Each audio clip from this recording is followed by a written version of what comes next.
একটু আগে এক ভাই বলছিল আপনি তো খানি না হুজুর, 1 চামচ কি 1.5 চামচ ভাত খাচ্ছেন, খানি না। তাই আমি বললাম যে আমি কম খাওয়া হুজুর, কারণ নবী সাল্লাল্লাহু আলাইহি ওয়াসাল্লাম কি শিখিয়েছেন? তিনি বলেছেন আমরা যা খাই না, তিনি নবী হওয়ার পরে মনে হয় সেটাও খেতে পারেন নাই। বিশ্বাস করছেন না? এরকম 3-3টা মাসের চাঁদ চলে যেত যে নবী সাল্লাল্লাহু আলাইহি ওয়াসাল্লামের বাসায় চুলাও জ্বলে নাই। আর আমাদের তো একবেলা যদি না খাই তাহলে আল্লাহর উপর কত শেকায়াত, কত অভিযোগ, তাই না ভাই? আচ্ছা, তারপরে তিনি বলছেন একজন ব্যক্তির এতটুক খাওয়াই যথেষ্ট যে কোমর মেরুদণ্ড সোজা করতে পারে, আল্লাহর ইবাদত করতে পারে। আর যদি তোমাদের খেতেই হয় তাহলে পেটটাকে 3 ভাগ করে খাবে। কয় ভাগ? 1 ভাগ খাবার রাখবে, 1 ভাগ পানি খাবে, আর 1 ভাগ এই শ্বাস প্রশ্বাস চলাচলের জন্য ফাঁকা রাখবে। কয়জন এর উপর আমল করে দেখাতে পারে? কতজন মানুষ আছে? আর যারা একদম গোগ্রাসে খায়, এদের ব্যাপারে কোরআনে এবং হাদিসে কিন্তু মারাত্মক কথা আছে। আল্লাহর নবী সাল্লাল্লাহু আলাইহি ওয়াসাল্লাম বলেছেন যে তোমরা খুব বেশি ঢেকুর তুলো না। কি করো না? একজন সাহাবী খুব ঢেকুর উঠাচ্ছে, সাহাবী না আসলে, উনি পাশ দিয়ে যাচ্ছিলেন, খাবার দাবার খেয়ে পাশ দিয়ে যাচ্ছিলেন। তো নবীজি তার ঢেকুর তোলা দেখে বলছেন যে তোমরা বেশি ঢেকুর তুলবে না, কারণ দুনিয়াতে যে ব্যক্তি বেশি পেট পুড়ে খাবে, কাল কিয়ামতের মাঠে সে সবচেয়ে বেশি ক্ষুধার্ত থাকবে। বলেন নাউযুবিল্লাহ। খাবেন আপনি, নিজের পেটটাকে 3 ভাগ করবেন, 1 ভাগ খাবার, 1 ভাগ কি পানি, আর 1 ভাগ শ্বাস প্রশ্বাসের জন্য ফাঁকা। আর এই ব্যাপারে একটা কথা বলে দেই, শেষ জামানায় কিন্তু খাবারগুলো সব করাপ্টেড হয়ে যাবে। কি হবে? খাবার ভেজাল হবে, ভেজাল। এটার দলিল সূরা কাহাফে আছে, আমি এটা ব্যাখ্যা করব না আজকে। সূরা কাহাফে আছে, আমি ব্যাখ্যা করব না, শুধু ইন্ডিকেশন দিচ্ছি। 309 বছর ঘুমিয়েছিলেন আসহাবুল কাহফ। কত বছর? 309 বছর ঘুম থেকে উঠেই তারা প্রথম যে অনুভবটা করেছেন সেটা হলো তারা ক্ষুধার্ত। তারা কি ক্ষুধার্ত? দেখেন, 309 বছর পর যদি আপনি ঘুম থেকে ওঠেন, আপনার কাছে এই দুনিয়াটা আজীব মনে হবে, হবে না? কিন্তু ওনারা ক্ষুধার্ত, পকেটে কিছু মুদ্রা ছিল, যেই মুদ্রাগুলোর মান 309 বছরও কমে যায় নাই। কমে গিয়েছে না। এখন আপনি আপনার মুদ্রা নিয়ে ঘুমান 300 বছর, দেখেন তারপর কি হয়। কি হবে? টাকা থাকবো না যাইবো গা? আচ্ছা, তারপরে শুনেন, এরপরে উঠেই তারা বলছে ফালিয়ানজুর আইয়ুহা আজকা তুআমা, এই মুদ্রাগুলো দিয়ে বাজারে কাউকে পাঠাও, তোমাদের 9 জন 10 জনের মধ্যে একজনকে বাজারে পাঠাও। ফালিয়ানজুর, সে যেন বাজারে গিয়ে দেখে আইয়ুহা আজকা তুআমা, কোন খাবারটা পবিত্র খাবার, ফ্রেশ খাবার। ঘুম থেকে উঠেও ফ্রেশ খাবারের দিকে তাদের নজর কেন? আর এই সূরা আপনাকে দাজ্জালের ফিতনা থেকে বাঁচাবে কেন? আর দাজ্জালের যুগেই বা সব, দাজ্জালের শাসনের যুগে সব খাবারগুলো আস্তে আস্তে ম্যানুফ্যাকচার্ড এবং ভেজাল হচ্ছে কেন? এগুলোর মধ্যে মিল আছে না? তার মানে যত জামানা শেষের দিকে যেটা থাকবে, খাবারের ভেজাল তত বাড়তে থাকবে। এই সময় আপনাকে অবশ্যই ফ্রেশ খাবার খুঁজে খুঁজে বের করতে হবে। খাবার আগে মানুষ খেত, খাবারের মধ্যেই চিকিৎসা ছিল, তাই না? রোগের আরোগ্য ছিল। এখন সেই খাবার খেয়ে মানুষ অসুস্থ হয়ে যাচ্ছে। বুঝতে পারছেন না? খাবারের মধ্যে থাকে উপাদান, ভালো উপাদান, যে উপাদানগুলো পেটের ভিতরে গেলে, শরীরে গেলে শরীরটা সুস্থ হয়।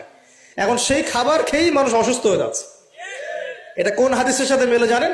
আনতালিদাল আমাতু রাব্বাতুহা, দাসী তার মনিবকে জন্ম দিবে। দাসী মনিবকে জন্ম দিবে মানে হচ্ছে সমাজের ন্যায় অন্যায়, হক বাতিল, সত্য মিথ্যার মানদণ্ড উল্টে যাবে।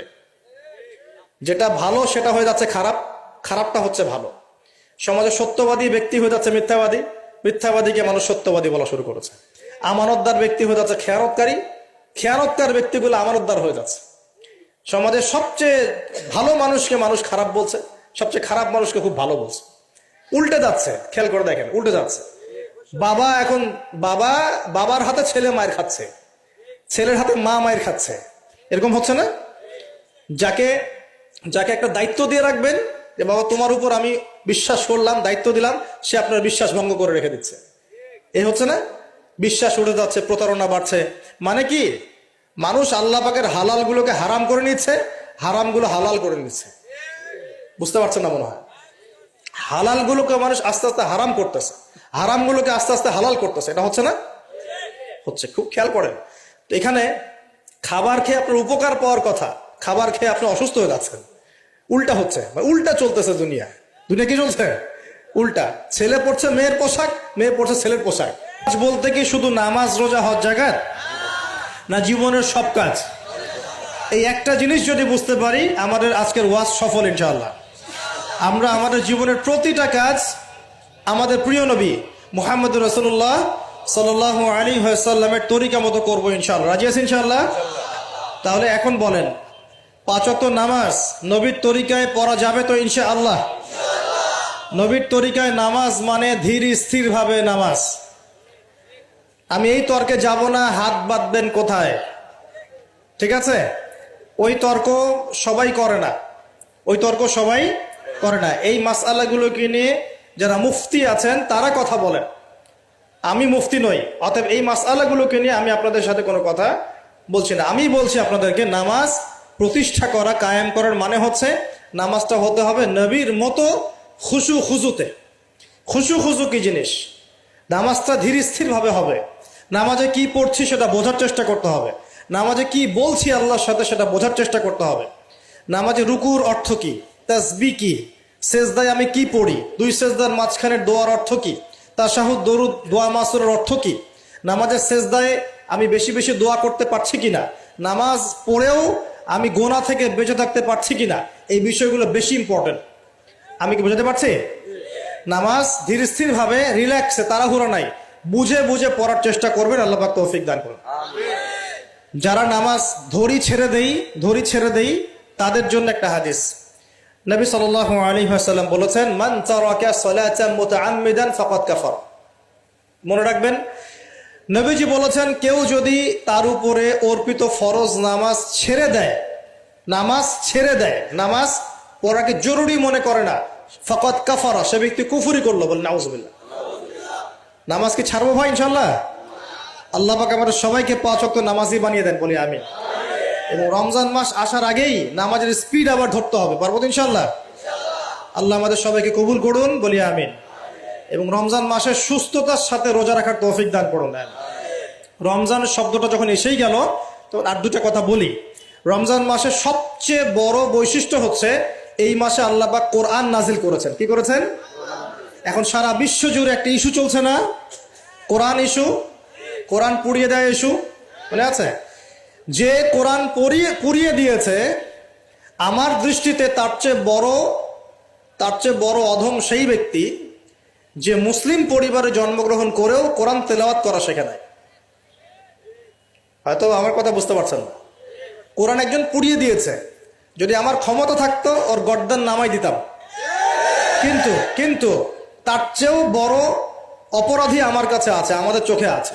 কে? যে মুসলিম পরিবারে 20-30-40 বছর থেকে আছে, মুসলিম সমাজে, মুসলিম পরিবারে নামাজে যায়, ইমামদেরকে চেনে, আলেমদের সাথে সম্পর্ক আছে, এরপরেও সে কোরআন তেলাওয়াত করতে পারে না। এ বড় অপরাধী আমার কাছে। কে বড় অপরাধী?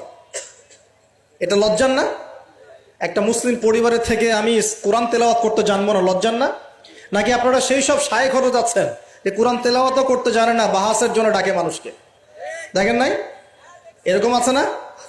মনে হয় যেভাবে ইসলাম পালন করা যাবে? ইসলামের জ্ঞান অর্জনের প্রথম ধাপটাই হচ্ছে বিশুদ্ধ করে কোরআন তেলাওয়াত করা শিখা। প্রথম ধাপ কি? আগে বিশুদ্ধ করে কোরআন তেলাওয়াত করা শিখতে হবে। এরপরে আসবে কোরআন হিফসের ব্যাপার, আরবি ব্যাকরণ শেখার ব্যাপার, কোরআনের তাফসীর করার ব্যাপার, হাদিসের ইবারত পড়ার যোগ্যতা অর্জন করা।